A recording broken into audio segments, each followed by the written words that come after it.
Hello, everybody. My name is Ray. Welcome to the Evangelical Dark Web. Tonight, we got a special interview as we gear up for the annual Southern Baptist Convention of 2024. We have with us one of the presidential candidates that's worthy of consideration at this event, and that is Dr. Jared Moore. He's been a frequent flyer on the Evangelical Dark Web. I believe this is his third time on the program, so welcome back. Welcome back. I see that we are live. I don't see us quite on YouTube yet. So with that said, I'm gonna delay Terry ever so slightly. So that being okay, we are now live on YouTube from what I can see. So we are good to go. Good to go.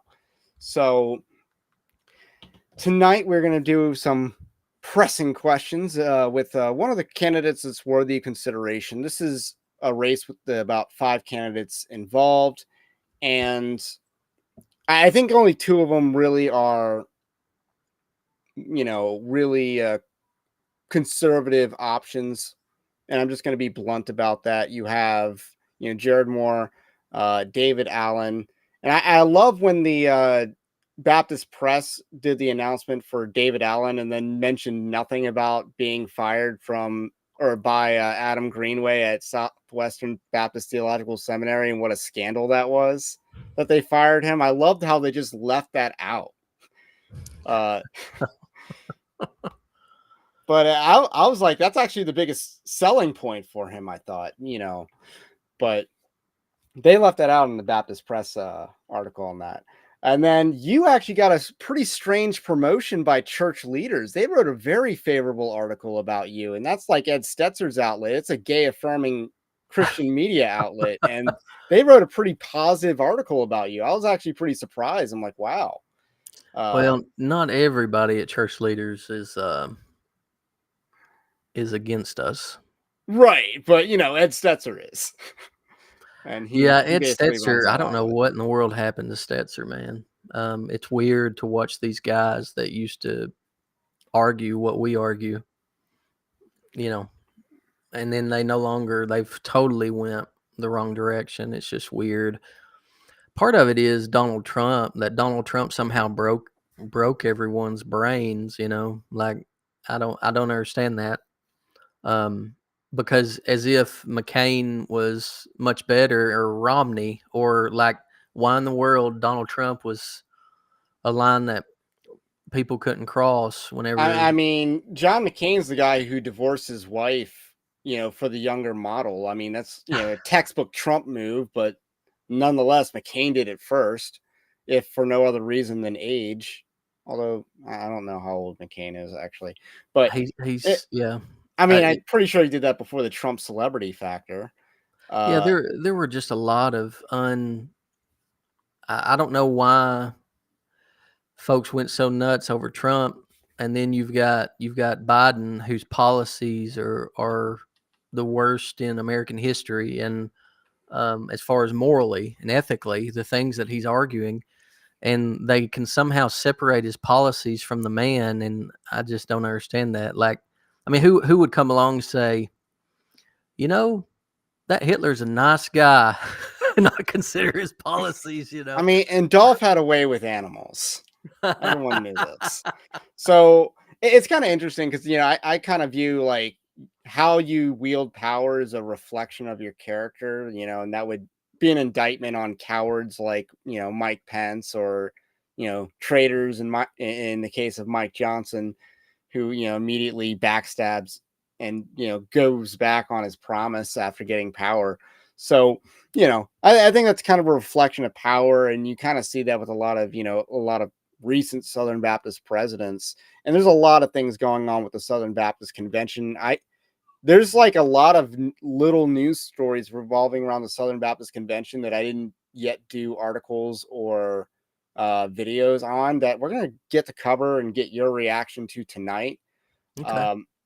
Because these are pressing Southern Baptist questions. So I guess the first area that I wanted to talk about was the latest numbers involving the Southern Baptist Convention. Baptist Press recently published like the report on the attendance and the baptisms, And I kind of wanted to get your take on these numbers. So basically, one of the summaries of this report is that, the decline has slowed. And they said there's, nearly 47,000 churches, nearly 13 million members. Baptisms is apparently up to 226,000. Weekly worship attendance, they said, was also up to 4.05 million. And then weekly small group attendance, I believe they also said, was up to 2.4 million.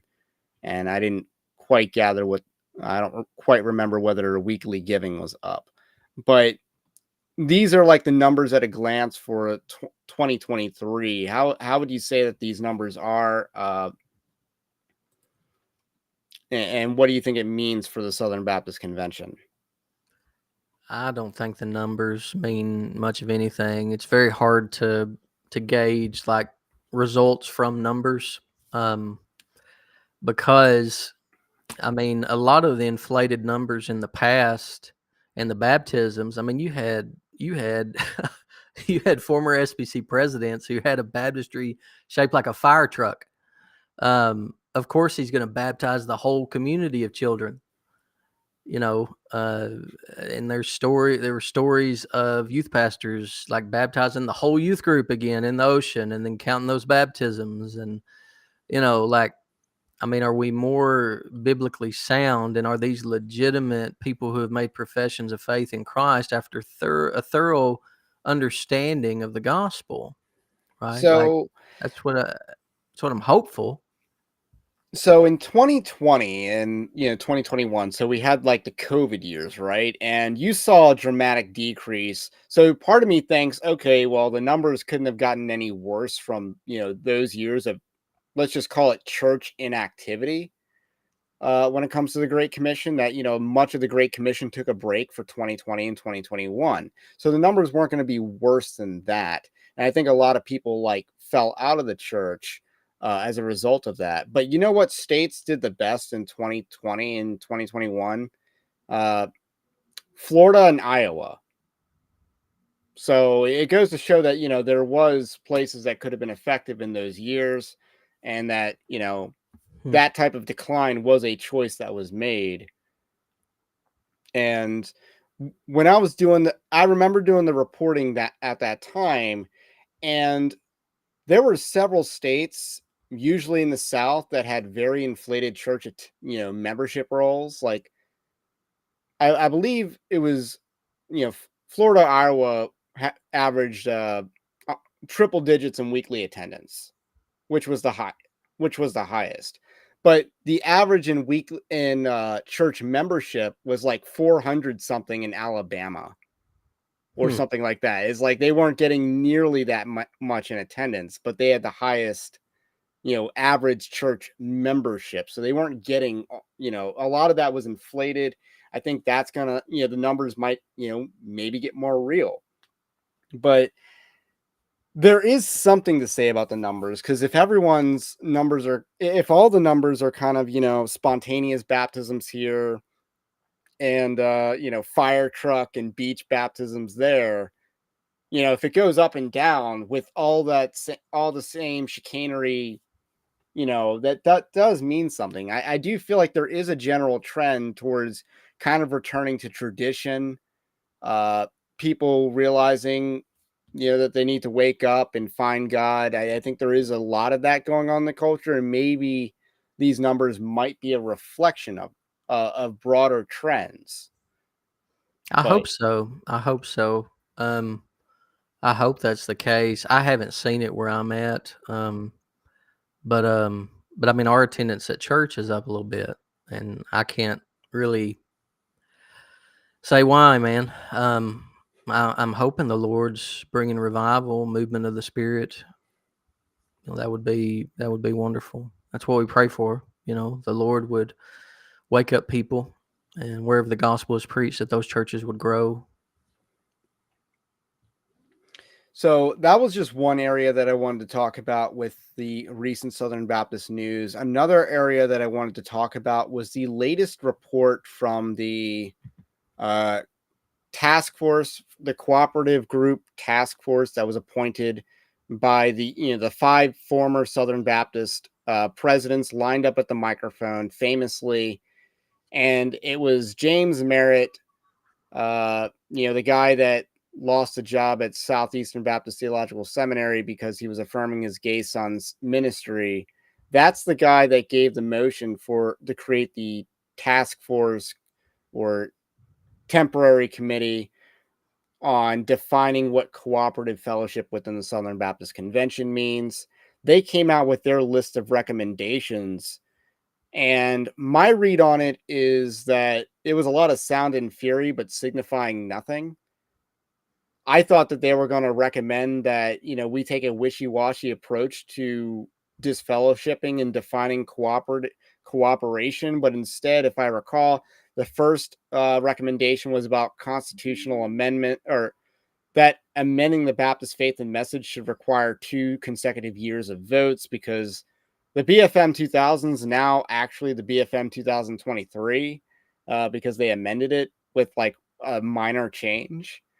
And then the second one had to do, they had 4 recommendations. One of them had to do with like, we need to commend first-time messengers. And there's a lot of unrelated recommendations to what people thought that they were going to recommend. Is this good news for the law amendment, or am I completely wrong on my read of the report? I need to pull those up and look at them in particular. Let me see if I can pull that up real quick. Because what we authorize them to do is to their recommendations need to come back dealing particularly with a church being in friendly cooperation, because that's what we authorize them to do. That should be the emphasis. What website is that? This is the PDF file. So recommendation 1, to ensure that edits or amendments to the Baptist faith and message follow the same process as amendments to the Constitution. 2/3 vote, 2 consecutive years. So they were kind of miffed by that. I don't actually think that's a bad recommendation, to be honest. No, I don't think it's a bad recommendation, but it validates the committee. It validates the cooperation group, right? Like, what does that have to do with friendly cooperation, which is what the committee's for? So right. Why are they recommending something that has nothing to do with the job that Southern Baptist gave them? And then recommendation 2, to ensure that the sole authority for seating messengers is vested in the messenger body.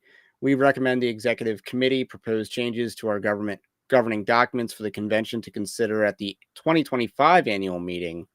We also recommend celebrating churches seating messengers for the first time. So that one's a little bit more confusing. The recent news out of FBC Alexandria, which seems to be the church that's the new Rick Warren Saddleback Church, is FBC Alexandria. It's the new targeted church for this kind of, the purge, I guess. And they said that there would be a motion to unseat their messengers at the meeting. So they were touting that's going to happen. Is that based on this recommendation, or is that something you can do on the floor, is unseat messengers for unfriendly cooperation? It's something you can do on the floor. Okay. But what does number 2? You'll notice that. So rewriting, does that say rewrite the bylaws? Proposed change to our governing documents. So it sounds like it's more about the bylaws. Does that mean the Constitution too? It does not say. So think about this. If the law amendment passes, and then the law amendment passes, and then the executive committee rewrites the Constitution and bylaws and removes the law amendment, and then we vote on that in 2025, or, you know what I'm saying? Like, what? I mean, I want to assume. But what basis would they have to do that based on this recommendation? Well, it says that it tells them to rewrite the bylaws and to present in 2025. It says it, I think, in all the. It says proposed changes, so it looks like they're going to do amendments to, at most, the Constitution of the Southern Baptist Convention. But how drastic could these changes be that they're not even specified? Uh, I You mean, know, if the executive committee wants to run with that, they'll just like, the right now, the ARC abuse reform, the private organization that the Southern Baptist task force, the abuse task force, is forming a private organization that will not be accountable to Southern Baptist. Their claim, Barbers' claim, is that the Southern Baptist Convention authorized them to do that, and that's just not true. I mean, he's saying because we voted to do the task force that, or that it means that we are in favor of this. Anyway, it's just they can take a vote and run with it and say, well, and they do we've been that. authorized. You see the Ethics and Religious Liberty Commission do that a lot, where, oh, you guys passed this resolution without debate. We're gonna run with it. That We'll, drives we'll me get to we'll nuts. get to them later, but They do that. They'll Anything that's controversial that they want passed, somebody's planted at a mic, and there's no discussion, there's no debate, and it's just and we're gonna get to that subject as well. Recommendation 3: to ensure the fidelity of our trustees to our annual doctrinal confession, we recommend the executive committee propose changes to our governing documents for the consideration at the 2025 annual meeting to require the committee on nominations to nominate as entity trustees and standing committee members only those candidates who affirm the convention's adopted statement of faith. That seems kind of basic. That wasn't already a thing. yeah. I mean, again, I think that this is just to validate the committee, because that has nothing to do with friendly cooperation. Again, the committee was formed for a specific task. And then recommendation 4: to clarify our cooperative unity, we recommend the executive committee evaluate the usefulness and accuracy of a public list of churches and report their updates at the 2025 annual meeting. I actually think that's another valid one, that make sure your membership list of directory of churches is valid. Like, you know, that's kind of the action item that this committee should be having, or directing the convention to be doing, is making sure the membership roles are updated, but that has nothing to do with defining who is and who isn't. Yeah, these recommendations, I don't know why. I mean, their recommendations should only pertain to the task that the Southern Baptist Convention gave them. And not all of these recommendations even deal with friendly cooperation. They should not be recommended anything, even if it's good. And so anything that's outside of friendly cooperation, it shouldn't be a recommendation. So the things that have to do with disfellowshipping, they're like, that's a boo-boo word, is basically what the addendum is. But since Yeah, that's not a recommendation, that's not what's going to be voted on, I would think. So I was kind of like a surprised, lecture. like, you look at this list of people, if Jonathan Lehman's your most conservative person on this list. It's probably Andrew Walker. Okay. Andrew Walker, if he's the most conservative person on this list, or, maybe even Juan Sanchez, like, yikes, right?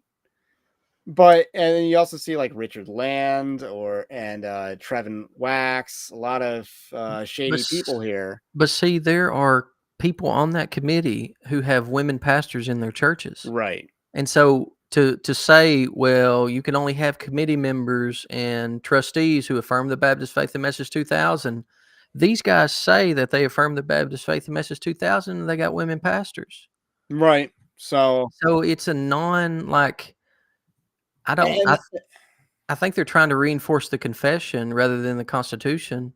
so that to me is what makes these recommendations by the cooperation task force kind of a nothing burger, that in my mind paves the way for the Mike Law amendment to just, you know lead the way. Like, this is actually a massive W for those competing for the, contesting for the law amendment, because this task force was basically designed to gut them, neuter the law amendment, and it's not delivering the teeth to do that. It's not, but it is instructing the executive committee to rewrite the bylaws. To me, I mean, that's what it says. Like, and the executive committee could come back, and so the executive committee is made up of at least 30 people that Ed Litton's committee appointed. So I mean, it's not the same committee it was even 5 years ago. And then how many of Bart Barbers' appointments are on it, or will be on it for 2025? I don't know, but Ed Litton, because everybody resigned because of waiving attorney-client privilege. Okay, so he had a lot of appointments. He had a lot of appointments, and just, I mean, a bunch. His committee on nominations did it, but I mean, I want to assume the best of everyone, but this committee is not, the executive committee is not as conservative as the committee that resigned. So, what do you think about Jeff Eorg's leadership? He seemed to be a unifying figure for Southern Baptists to take over the executive committee.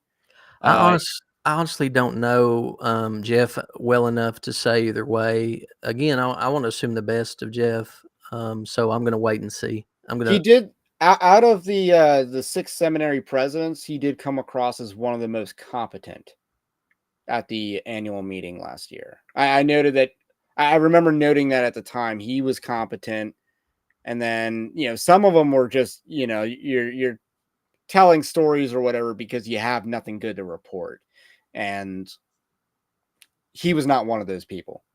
So another thing to talk about is the changes that Bart Barber wants to do. He wants to propose a rule change at the beginning of the meeting about debate. So we got a video to play on that issue right here. And this did not go over well the first time he said it, but now, you know, he uploaded a take 2 after getting, you know, roasted for it on the internet.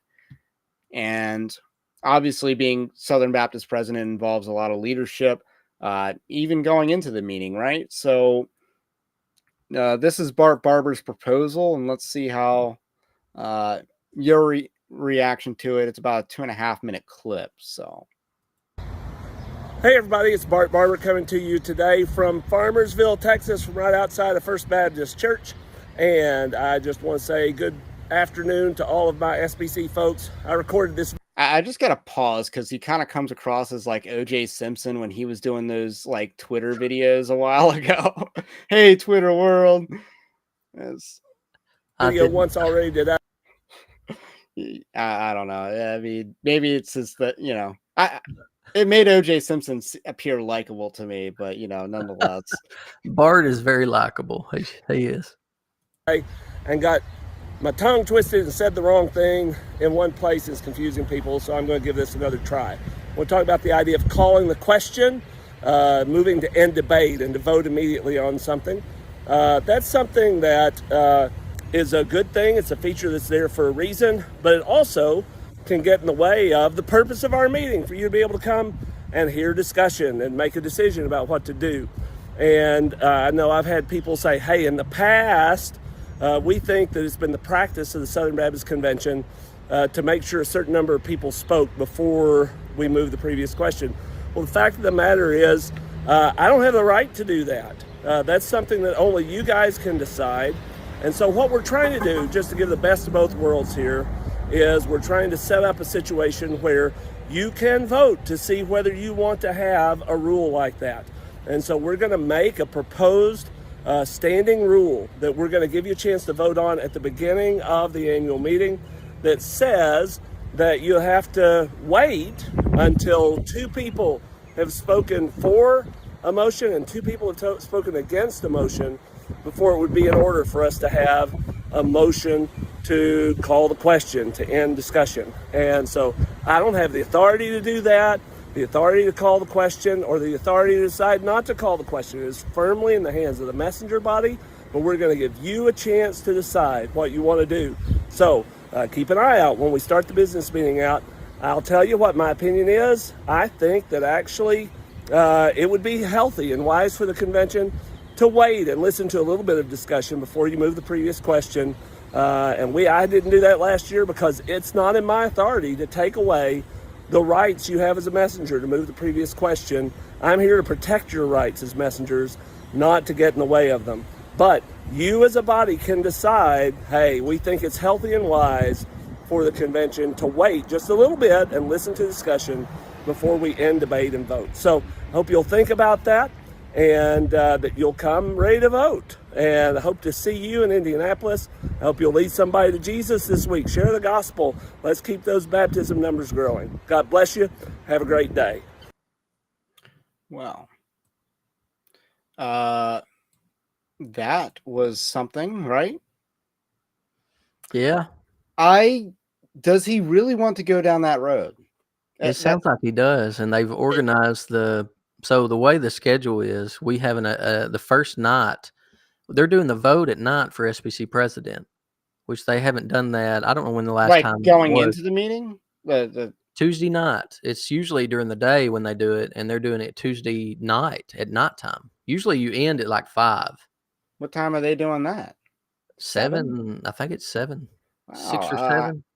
As someone who plans on live streaming the event, that is good to know that it's going to be a longer day than I thought. It's going to be long, and so this has been planned. I mean, it's just they anticipate it being longer. I thought it was going to be longer just because of the discussion that was going to take place. But there's evidently something that Barber and others want people to have time to talk about before they vote. It's not a resolution. No, it's not a resolution. But last year, Bart, on 2 separate occasions, said, at one point, he said, he wanted to hear someone speak in favor and someone to speak against before we voted. He said that. He instructed the messengers of that on one thing. Now, we went back and forth on Twitter a little bit today, and he said, well, the bylaw requires it for some things. Now, from what I remember, it wasn't something that the bylaw required when he said that. I think he was talking about something the bylaw doesn't require. I think he was trying to encourage discussion before we voted. And he also, I recall that he violated Robert's Rules of Order during one of the discussions on the resolution where he recognized like 3 people in a row to speak for a resolution. Yeah. Instead of doing 4 against, because he let someone that, I guess, mistakenly pressed the against button, he let them count as speaking against it. And then, or even though they were speaking for it, and he violated Robert's Rules of Order. Maybe someone should have done a point of order and to have a remedy, because that was another bad resolution I thought was passed at the convention last year. But there was an instance like that as well. And then you had resolution 4, I believe, was the illegal immigration resolution that basically supported amnesty, but there was no debate on it. And I was kind of stunned that there was no debate on a resolution that advocated amnesty for illegal aliens. So they called the question. Somebody gets to the mic 30 minutes beforehand, and they were standing there waiting, and so they can call the question on these controversial things. So then a year later, the ERLC can put out a document praising amnesty and saying Southern Baptists, quoting that resolution that we voted on. Southern Baptists want this, and it's just all baloney. Like, if you really want what Southern Baptists want, then why are you trying to manipulate the schedule, manipulate the discussion? So there's evidently something that Bart and others want. But imagine how long it's going to take just for this meeting. People are going to be exhausted.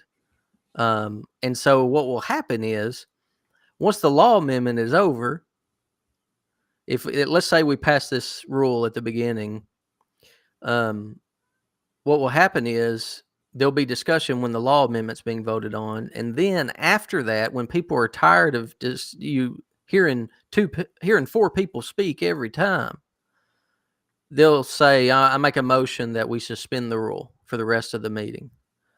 And then it'll be suspended, and we won't get to discuss any controversial. Like, it's just, I want to assume the best, but the goal here is an agenda. Just bottom line, the goal is an agenda. Why wasn't this done last year? Yeah, exactly. So they didn't want that done last year, specifically for resolutions when the microphones suddenly stopped working as well. I recall that was when that happened. And they sent 2 mics out. They got like 20 mics on the stage, and they send 2 out, and we all had to get back in line again. We had already been lined up, and it's supposed to be first come, first serve.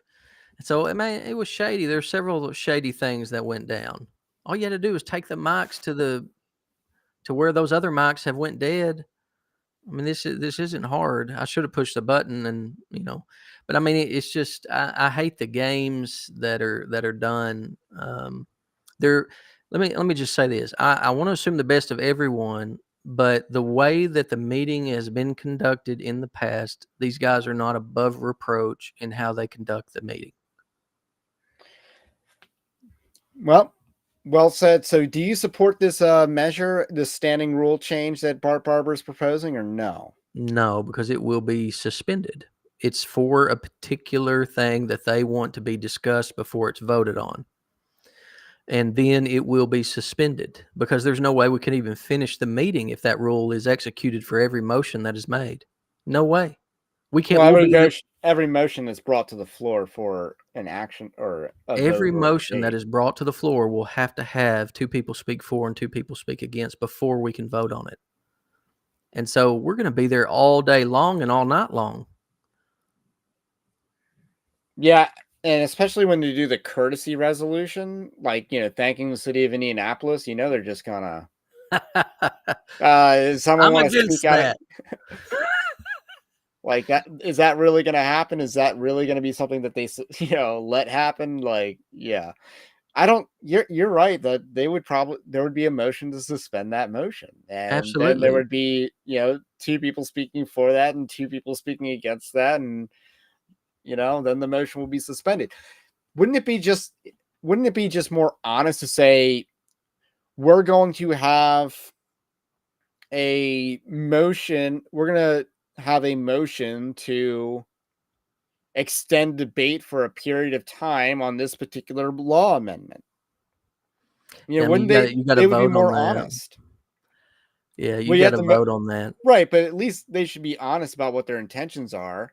That a standing rule, how about, a standing rule, Bart Barber, I'm trying to help you out here. Standing rule, constitutional amendments or amendments to the Baptist faith and message get an allotted, 20 minutes of time debating before they go to a vote, before a question can be called. That's got to be voted on, though, and there's no way. It's got to be voted on for a standing rule, but what they're proposing does as well, but they should just be honest about what their intentions are, rather than creating a rule and then they're going to try to suspend that rule when it's convenient for them. They're doing this because they know if they associate it with the law amendment, all those in favor of the law amendment will vote against this rule. But if they associate it with the whole meeting, then all those in favor of the law amendment, some might vote for this rule. They need a 2/3 vote, I believe, to do this rule. They're not going to get a 2/3 vote, in my opinion. You don't think they're going to get a 2/3 vote? Not for this rule. Not for the standing rule. Right. Do you think that the Mike Law amendment will get a 2/3 vote? I do. I believe it'll pass overwhelmingly. Is my opinion. Let's break that down. Let's say there's more debate extended for the Mike Law amendment. Does that help or hurt the Bart Barber and the liberal wing of the Southern Baptist Convention's cause here? I don't know. I think it'll help, in my opinion, but my mind's decided. Like, anything they say, unless they're exegeting Scripture, and they can convince me from Scripture, because mine is a scriptural reason, is the reason why I'm in favor of the law amendment. But that's probably not what they're going to do. They're probably going to make emotional appeals to try to pull at heartstrings, or maybe usually the tactic is to pick the one crazy exception and act like, you're going to kick out this church that I don't even know what the possible scenario would be. But, how, like, when people talk about abortion, they're like, you expect a 13-year-old who was, raped by her brother to have a baby? Like, those are the kind of arguments that are made, and whenever 99% of the people affected by that that's not what happened to them. They voluntarily made a choice, and they're voluntarily choosing to abort their baby. But so I don't know, man. Again, I want to assume the best of everyone, but this is unprecedented. Like, when has another SBC president done this? When have we done this? That is a good question. Because they said it was done in the past. How far back are they going? Like 1910? Well, he said in his first video that it was done by fiat beforehand. So the chair, the moderator, would just take privilege and do it. Like, no, we need to hear discussion before we vote on this. Now, it's interesting that Robert's Rules of Order does contain like a clause. There are sections of Robert's Rules of Order that deal with standing traditions that contradict Robert's Rules of Order, and that those standing traditions be treated as bylaws, essentially, and that to implement Robert's Rules of Order proper, you would have to use a motion to get rid of your standing traditions. Yeah. So yeah, there is leeway to where Bart does not need this rule to do what has been done in the past. He can take parliamentary privilege, and do it.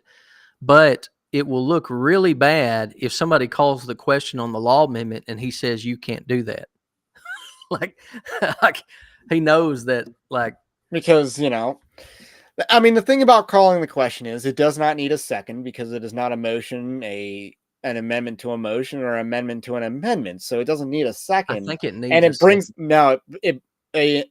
action that brings a body to a vote does not need a second. The vote is the second on a call the question, because you're voting to end debate and then you're voting afterwards. So that would function as a second because you're bringing the body to a vote. I've studied Robert's Rules, by the way. And it may be our bylaws, but I'm pretty sure they call for a second whenever somebody calls the question. I think at a recent meeting, I had to do the minutes, and someone called a question, and then someone else seconded it, and I wrote both their names down. Like, even though I was like, wait, you don't need a second to call a question. but I also didn't label what I wrote the people's names down, so it's just going to be in like order of how things worked out. But am I hearing that you are the recording secretary for your church? No, it wasn't. It was a different thing, but I was filling in for a recording secretary. Are you Southern Baptist? I am not Southern Baptist. I grew up Southern Baptist. This was not a church event, but I know Robert's Rules of Order. I've conducted some meetings, and because they elected me president of a Republican club, so I do. Really? Yeah. So I do Robert's Rules there, and it's like, cool. Okay. So Robert's Rules is like the U.S. Constitution. It's only used to hinder conservatives. I just think you just gotta not be. I just think you just got to not be dumb with it. And I think in the past, I thought, some of the people on the more conservative side have been not savvy with Robert's Rules, and that has been costly at the convention level. Like when they say, please submit your motions and amendments ahead of time, don't do that. They're just going to, have more time to prepare and then say no. Like, that was a huge mistake that people they were encouraging people to make last year, especially with regards to the resolutions. So, and you got to be smart with it. Like last year, I thought, and I know you're probably involved with these people, but, people like yourself, Dusty Devers and William Wolf, just, leading the charge. They did a lot more.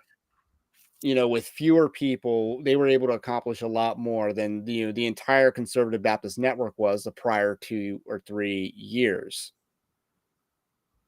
because they were better with Robert's Rules. They were better at the microphone. Yeah, we had a lot of plans last year and the year before. We've got a lot of plans this year, and so we hope to do good for the SBC, for the Southern Baptist Convention. And it's a game, and those who know the rules win the game. And You don't want You to call it a can't. game, but I mean, if you know the rules, who wins the game? If you're playing a basketball game and you don't know what a travel is, well, I then mean, if you're going to be the San Francisco 49ers and take the ball in overtime because you don't know the rules, I mean, granted, their defense was gas, but if your defense is already not playing properly, just let them, you know, they're going to lose anyway. So, but, you got to know the rules. yep, you have to know the rules. And apparently they didn't know the rules in the Super Bowl or whatever. Hey, Yerder, you have to send messengers. So Yerder says, I'm currently trying to convince my pastors to send messengers. We never have before. What is the absolute latest we can register? The day of. So the day of. And what exactly is the process for sending messengers? You can I'll tell you. Just give me a second. So I guess some questions while you're thinking about that are, can you just ask if your pastors aren't going to go themselves or even authorize payment for it? Is it allowed for members of that church to say, I'll volunteer and cover as tribute and cover the cost? What exactly is requirement for being a messenger of a Southern Baptist church? The church, you have to be a member of that church in good standing, and the church votes to send you.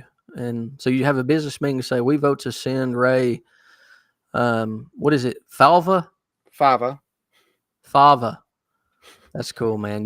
Where's that from? That's Italian. Oh yeah. Italian. It's one of the shorter Italian surnames. Like cool. Puzo.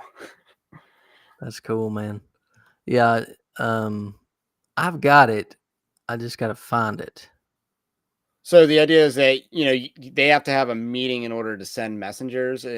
Just call a special business meeting. Say, tonight we need to vote on, sending messengers, and we have 2, so we need to vote to send them. And you have this particular number you can register online.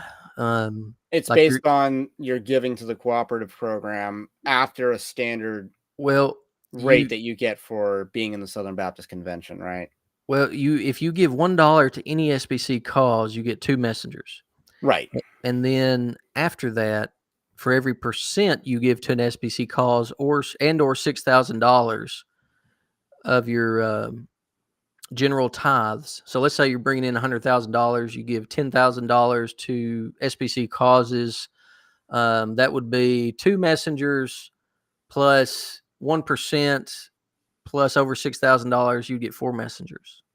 And it's a little confusing, but you can actually go online to register. And when you register, it'll ask you all these questions: how much your church has given in the past year. And you answer those questions, and it tells you how many messengers your church can send.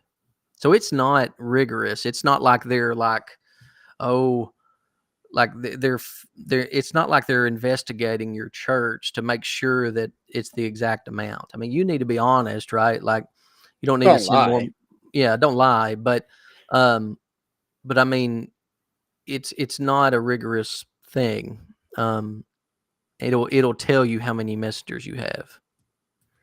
So with that said, you're probably more finger on the pulse than I am on this.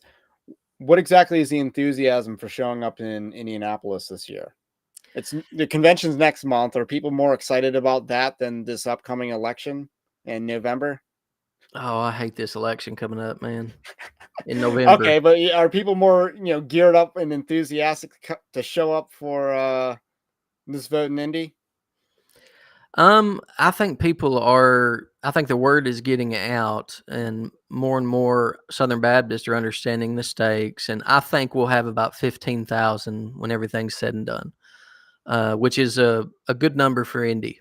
I mean, it's probably 3,000 or 4,000 more than we would have had otherwise if it had been a non-controversial year.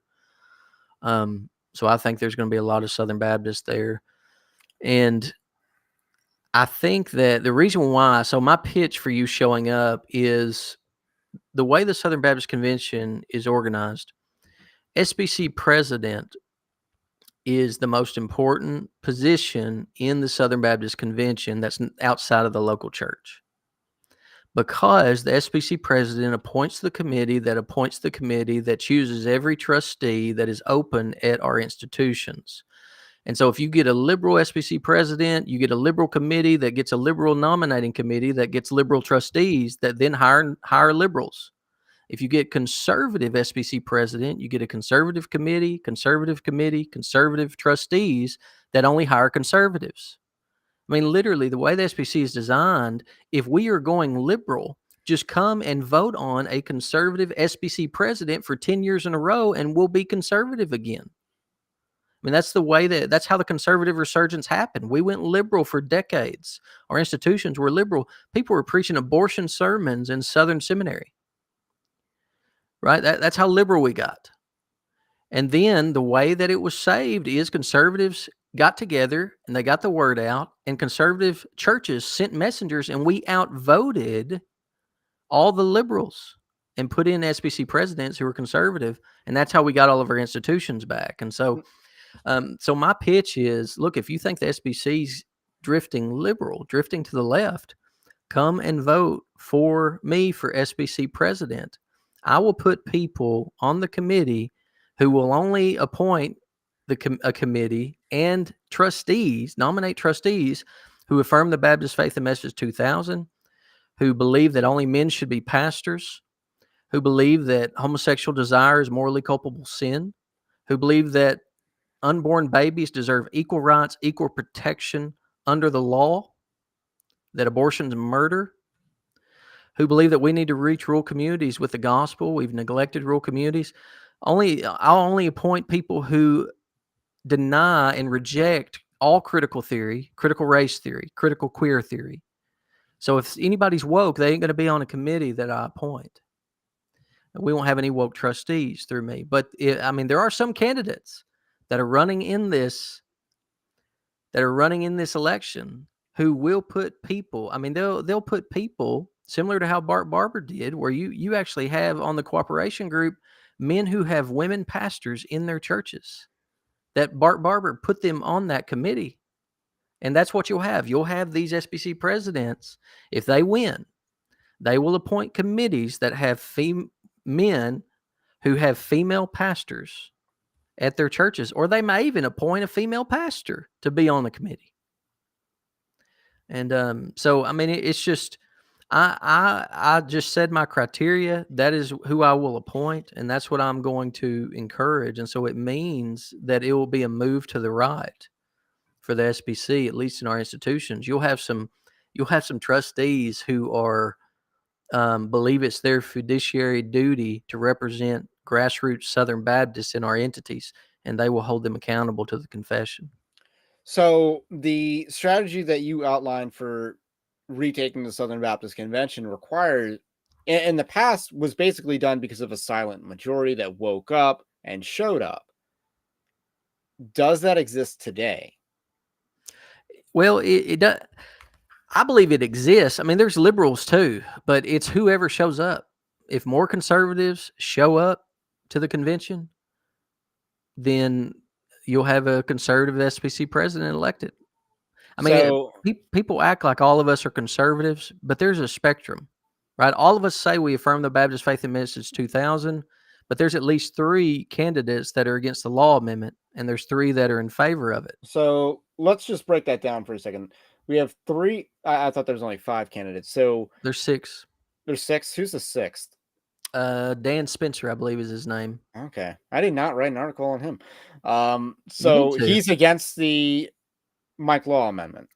Now, go research that and make sure, but I believe he is. And he's against it. And I know Clint Presley is for the Law Amendment, but yes. He seems like he's very squish on the issue. Yes. So, because, he's also pretty woke in the past. Apparently, there's a thing about him having an illegal immigrant at work for his church and stuff like that. Was it Brian or Bruce Frank? That guy is like the next JD Greer. I kind of thought, wow.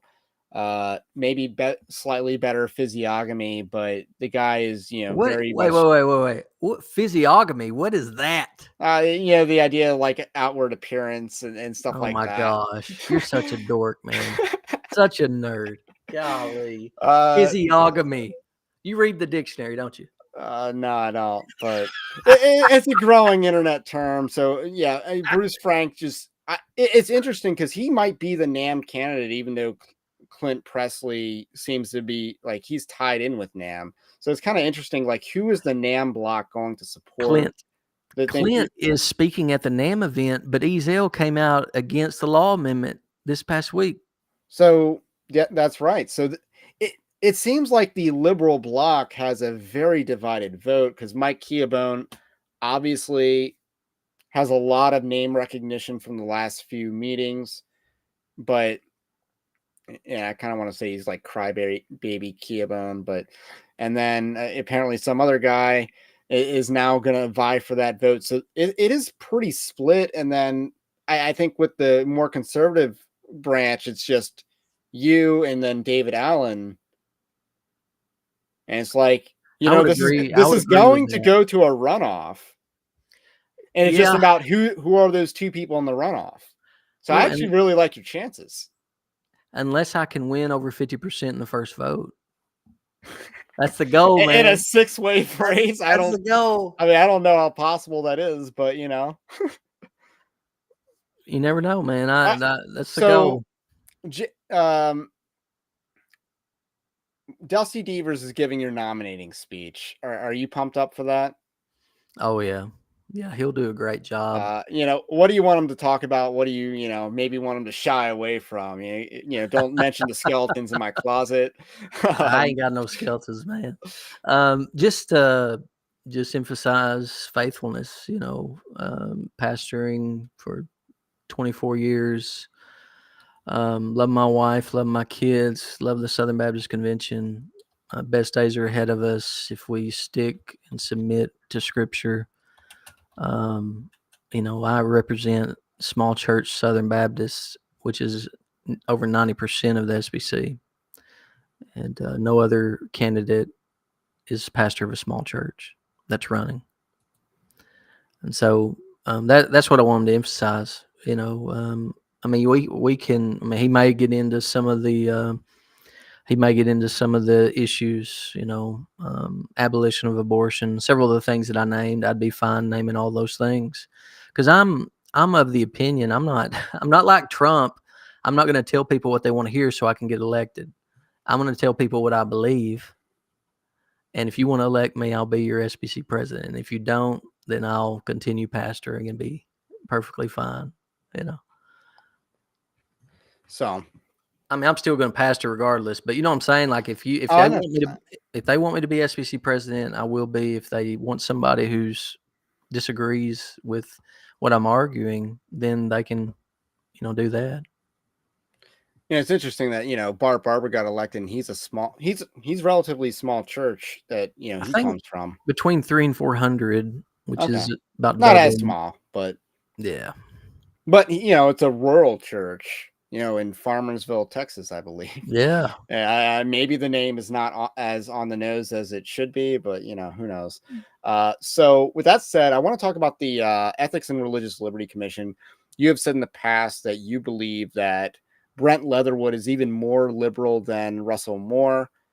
Yikes, as far as that diagnostics go. How do you, if you are elected, that will be a clear mandate to get rid of Brent Leatherwood, I would read it as. How would you leverage the current trustees to do that? Well, in part, as far as leverage, the committee that I appoint would be, Leatherwood could repent. I mean, he could repent of his unbiblical and ungodly things he's argued. And I would be in favor of him if he changed. But he has argued things that are to the left of Russell Moore. And he's done a horrible job leading the RLC. And I'm not in favor of him. I think he needs to resign. And if I'm elected SBC president, not only will I, appoint a committee that will eventually nominate trustees who would be against what Leatherwood is arguing. But also, I would, when he came out and said something that was contrary to the Bible or confession or what Southern Baptists have argued, I will publicly oppose him. And I think I'm the only SBC president that would do that out of all the candidates. So you'll basically just knife him, publicly if he tries to, advocate for gun control Yes. or, Yes, I will, because I'm there to represent Southern Baptists. I'm not there to represent some political ideal or, I'm there to present what Southern Baptists have argued. And if he's not going to do that, and if the trustees aren't going to hold him accountable to do it, well, then I've been voted in and I will do it. I'll do it vocally. Now, here's the thing. There's a rule in the SBC called the 11th commandment, where SBC leaders never say anything negative about one another publicly. And they rarely oppose one another publicly. You can probably count. I can count on one hand how many times I've seen it in the past 20 years. And even when they oppose, they tiptoe. I remember when Paige Patterson was against David Platt being the next president of the International Mission Board, and he wrote a letter. But Patterson's blunt. He's like the grandfather of the SBC, or was at that time, and he was pretty soft on it. And so, I mean, he was saying, I disagreed with them choosing you, but, I wish you well. I'll be praying for you type thing.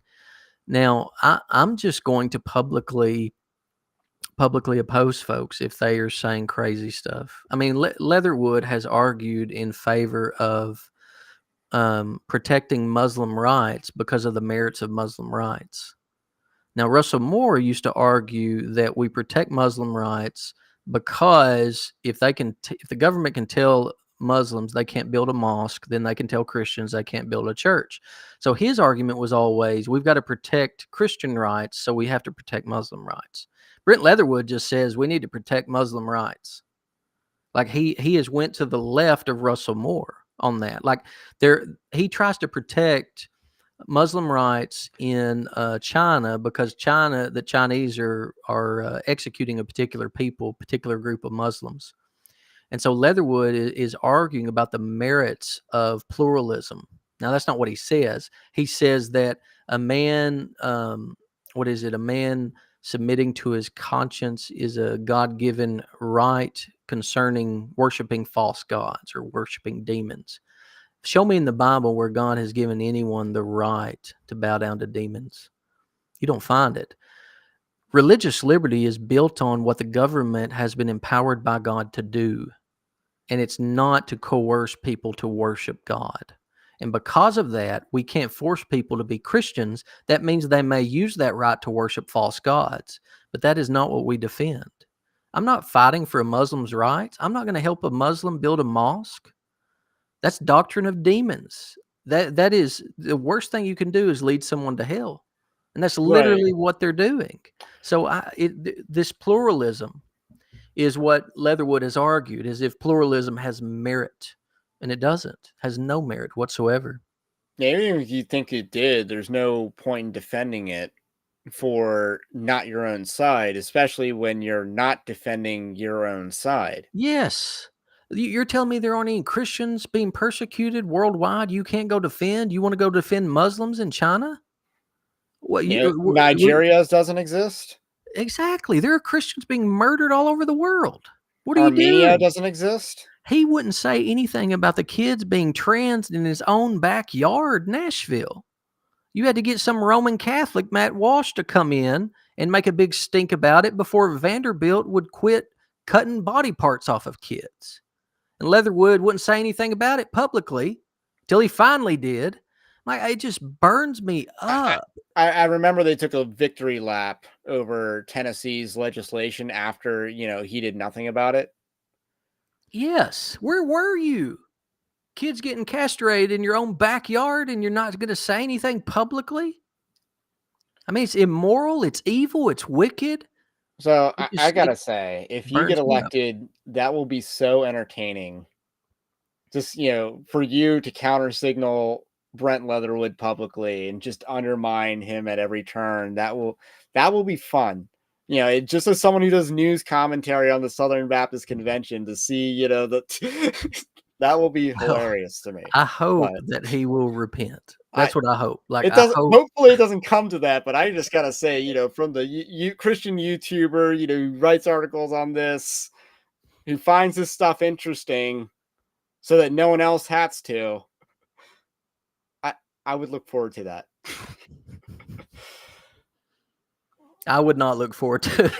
It's not something I want to do, but it's like you got a guy who is representing Southern Baptist. He's probably making $200,000 a year being president of the ERLC.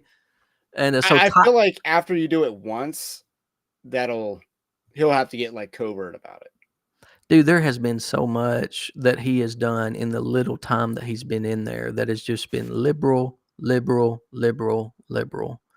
Just drives me nuts. Like, who are you working for? It's not Southern Baptist. It is not Southern Baptist. So I'm going to give a last call for questions because I don't really have that many more questions left, but I do have a nice little fun topic for us tonight. So last call for questions. Also smash that like button.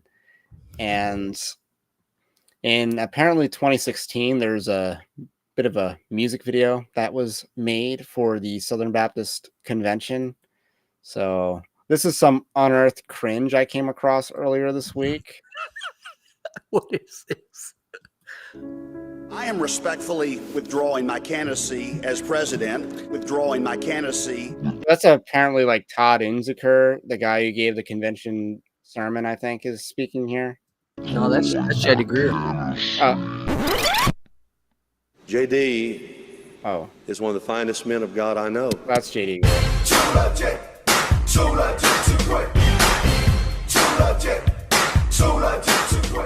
But I have said from the beginning that it is tricky to lead the SBC.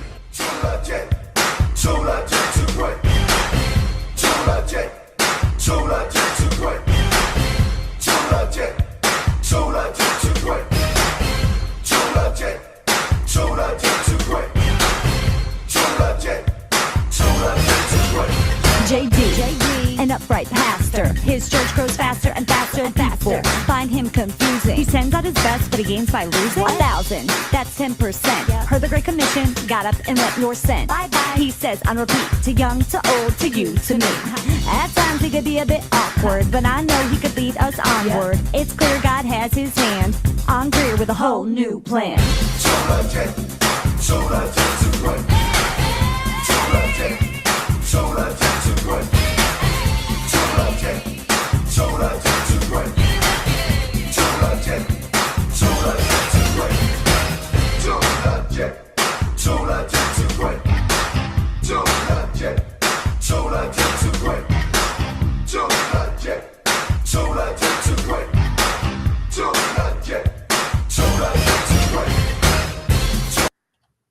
So my kicker question after that is, so that was like 2016. JD Greer ran for president and didn't win, and then won again in 2018 is the thing there. So I guess my question is for Jared here is what song's going to be in your rap video, and what song are you going to choose for your rap video, and why is it "Baby Got Back" by Sir Mix-a-Lot? Hey, brother. That's one of the worst things I've ever seen. So I saw it. I saw people tweeting it, and I just saw just the first bit of it, and I did not watch the whole thing. But it is cringe on so many levels. Like, it reminded me, that video. It's like from the early '80s, and it's called "Jesus Is My Friend," and you haven't seen it, you need to look it up, man. It's like, Jesus is a friend of mine. Like, I maybe heard the song, but he loves me when I play rock and roll. Like, it was the beginning of Christian rock and roll, and it's awful. That's what that reminded me of. You got a bunch of Christians who are 20, 30 years behind the culture trying to do something cool. And oh my goodness. And what about the whiteness in that? You got the girl dancing, and you got the white people. They can't even do it right. Like,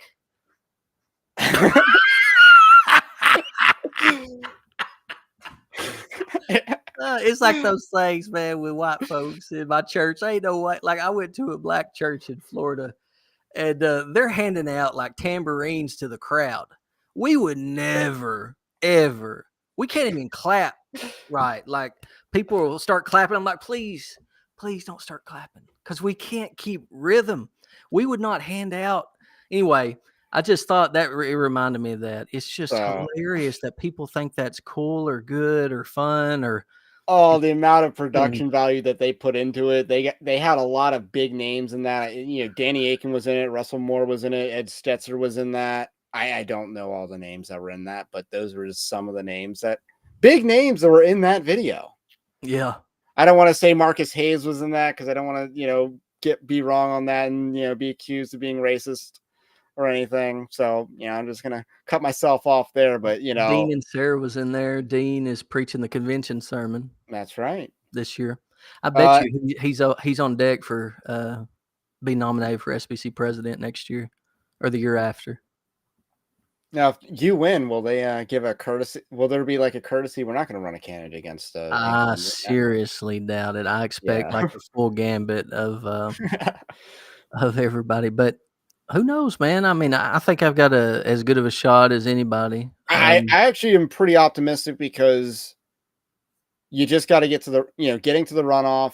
I think is a challenge, but it could just be you and David in the runoff, or That would be maybe. awesome. And I'm not sure you would win that as much, Sure. but even still, like the Liberals, I think if they lose, if it's you and David in the runoff, I think the Liberals would just not vote in the runoff. You've seen that in the past, so who knows what could happen in the runoff. But I think your ceiling is pretty high, at least in the first round, because Dusty Deaver is giving the nominating speech, and the CBN isn't necessarily running a candidate. So I actually like your odds because it's all about who has the biggest swim lane, so to speak. And I think your swim lane's is wider than Mike Keobone or David Spence. You said Dan Spencer, I Dan think. Spencer. I reckon he's a faithful guy. I reckon. I mean, all of these guys are faithful. As far as I assume they're faithful local church pastors. We disagree doctrine. Like whenever I say I affirm the Baptist Faith and Message 2000, I mean I affirm it and we teach it and believe it and submit to it because we believe it's in lockstep with Scripture.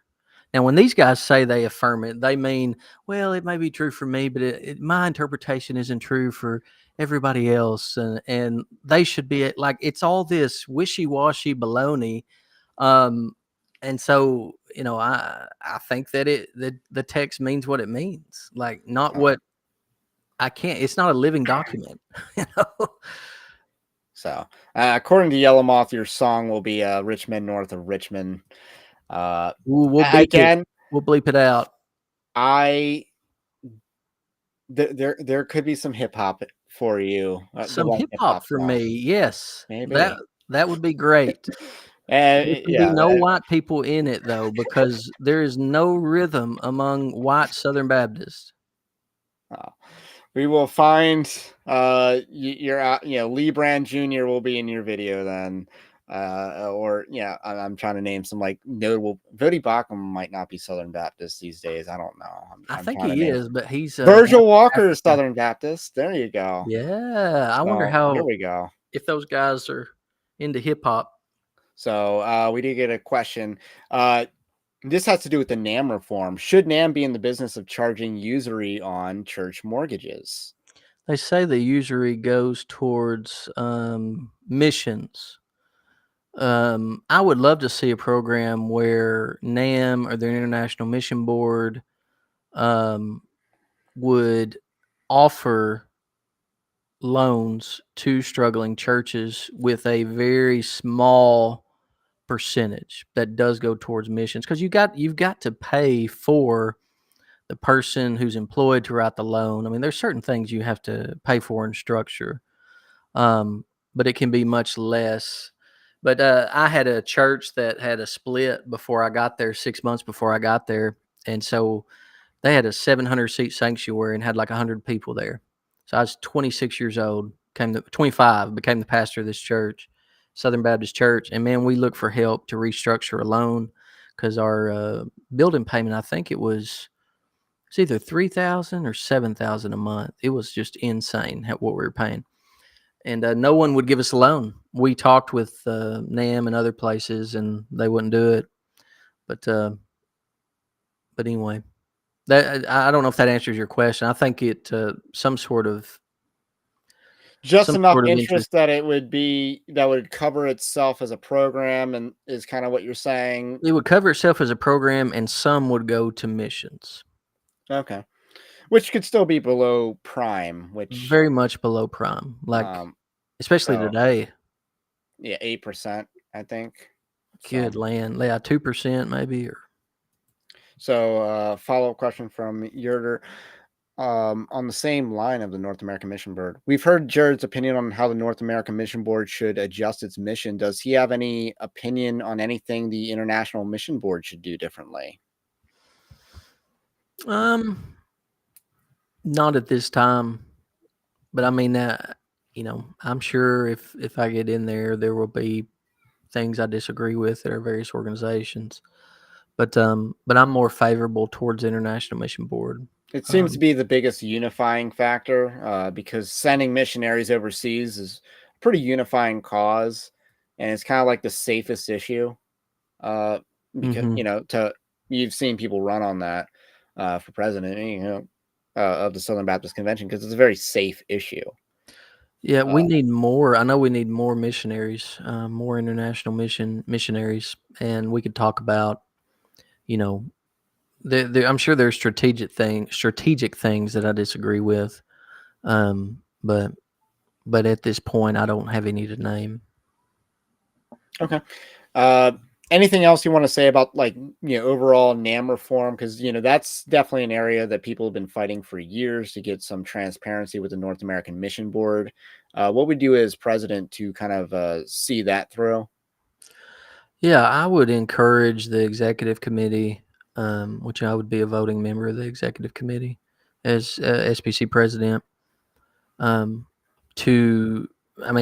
think that they will bring a motion so they have a motion for SBC entities to disclose a 990 level financial disclosure to the convention yearly.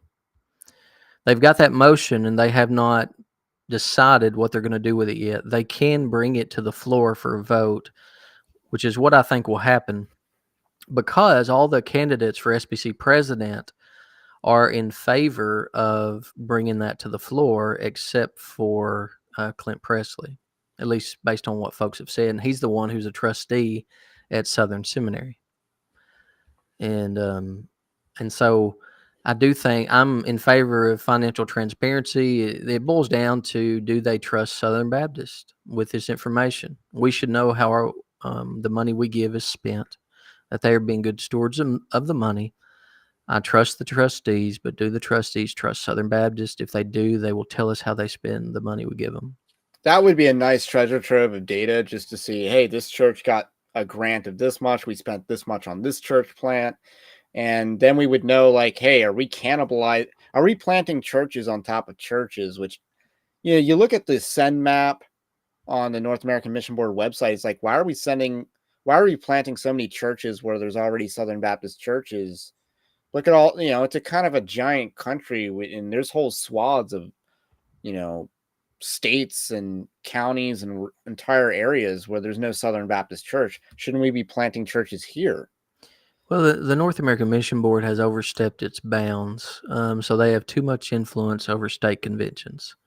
So the way that they have organized themselves and partnered with state conventions, I know for a fact that the Texas Baptist Convention, the conservative one, wanted to plant churches in Austin, and NAM would not let them because Austin is not a send city. A state convention should be able to plant a church wherever they want to, wherever they believe churches are needed, rather than having to submit to NAM. NAM should not be this one ring to rule them all, but rather they should come alongside. The state conventions to help them rather than, this top-down emphasis. So along these lines, North American Mission Board is not, and along with the Ethics and Religious Liberty Commission, has not been forthright in the lawsuits representing the church, the polity of the Southern Baptist Convention. So just a broader question. There's a plethora of lawsuits facing the Southern Baptist Church, Convention. Mm-hmm. As president, what do you think should be done about the myriad of lawsuits, some of which, I don't think the Southern Baptist Convention is on the right side of?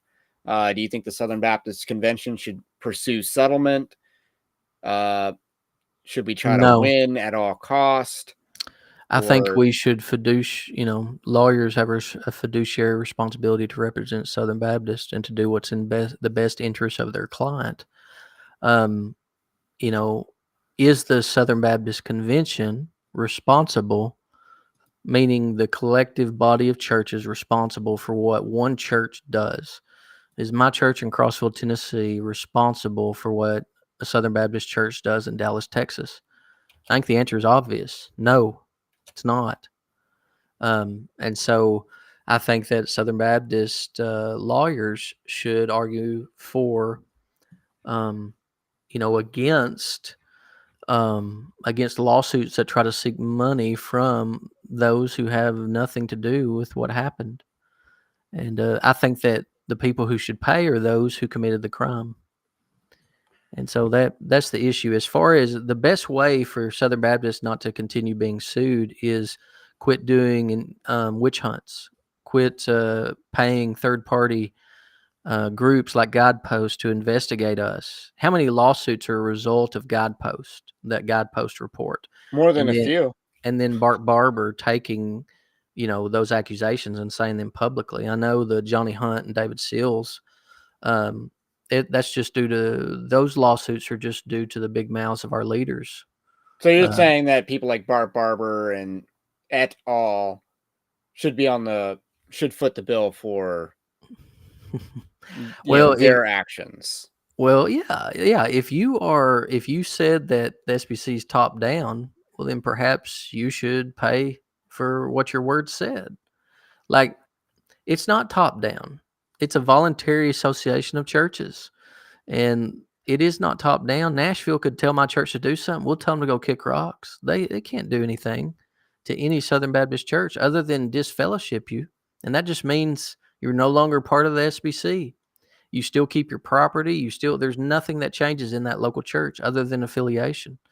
And so, we are not a top-down organization. It's not like the Methodists or the Church of God or the Roman Catholics or Anglican it's just not like any of those. We're Baptist, local autonomous bodies of believers, and local autonomous believers are not responsible for what someone does 1,000 miles away. There should be common sense, and it has been in Southern Baptist history until just recently. And we need to fight that, because what it's going to mean is an endless amount of lawsuits. Because when you have 50,000 churches, you're going to have some tares in there who commit heinous sin, and then someone knows that you are part of a $1 billion organization as far as assets and money in the coffers. They're going to go after the billion. Any lawyer is going to go after where the money's at. He's not going to sue that local Southern Baptist church who doesn't have any money. He's going to try to go after the Southern Baptist Convention. And anyone who says that we are top down has given them the fuel and the bullets for their gun to make that argument, And so I'm just weary of it all, man, because a lot of this has been self-induced by bad leadership. And we have a question from Yellow Moth. Is the SBC president a paid position? No. Do you at least get a stipend for expenses related to the job?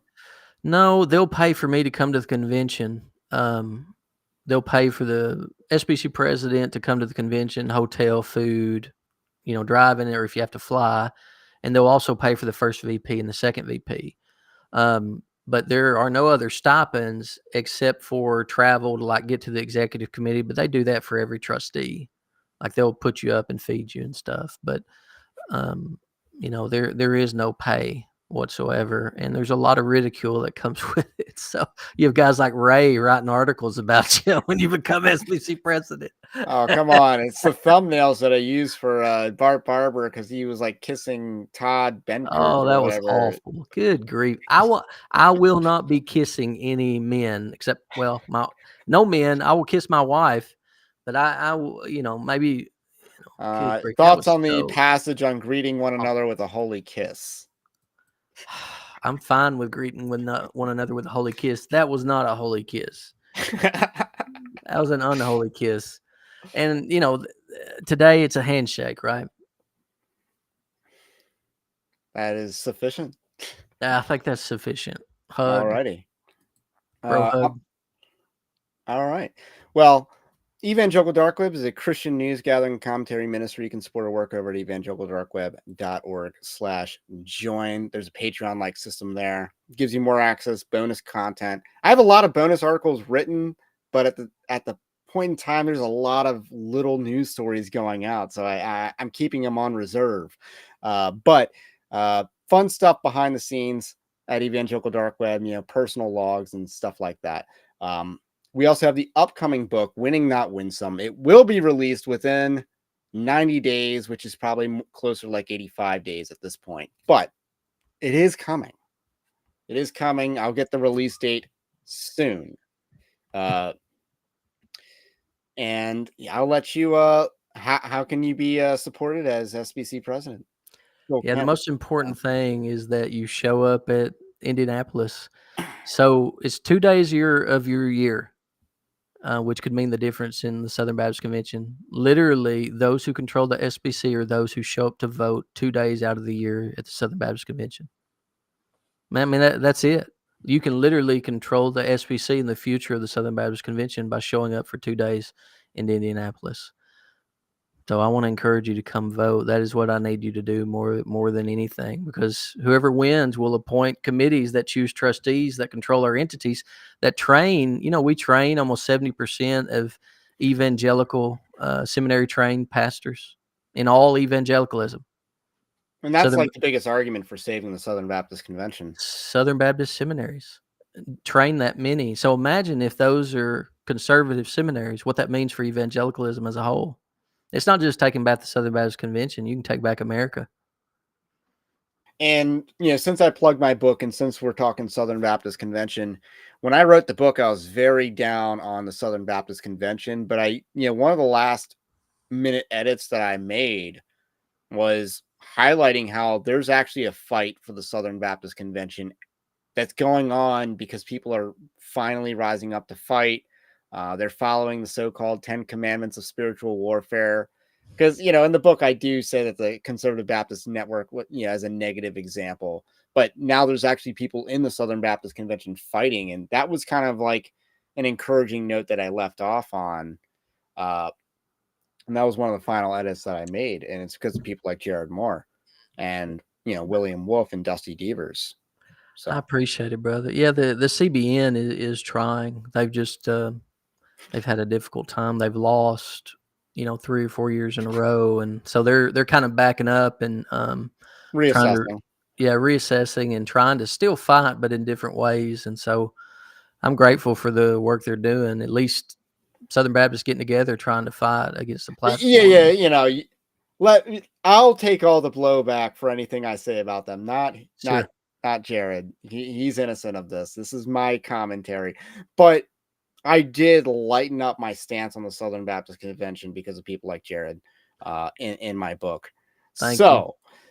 I ain't giving $2 billion in assets to liberals or 70% of training, evangelicals to liberals, or, what I'm saying? If we're talking 20 years from now, we got to fight for it. We got to stand and fight. Like Luther wanted to reform the Roman Catholic Church. We've got to stand and reform until they force us out. I think that's the mentality we got to have. And like Ray was asking earlier, is there a groundswell of conservatives? If more conservatives show up in Indy, we win. If they don't, we won't.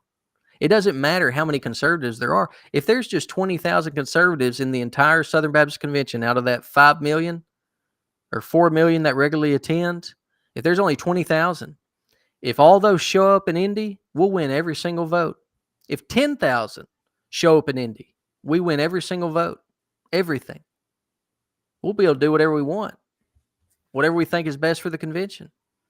I mean, it's wild to think that there's 4 million Southern Baptists, and if we just have 10,000 conservatives, we can turn the entire convention conservative in 10 years because people don't come and vote. All right. Jared Moore, everybody. Check him out. Have a blessed night. Stay based. Christ is King, and we will catch you on the next one. Amen. Christ is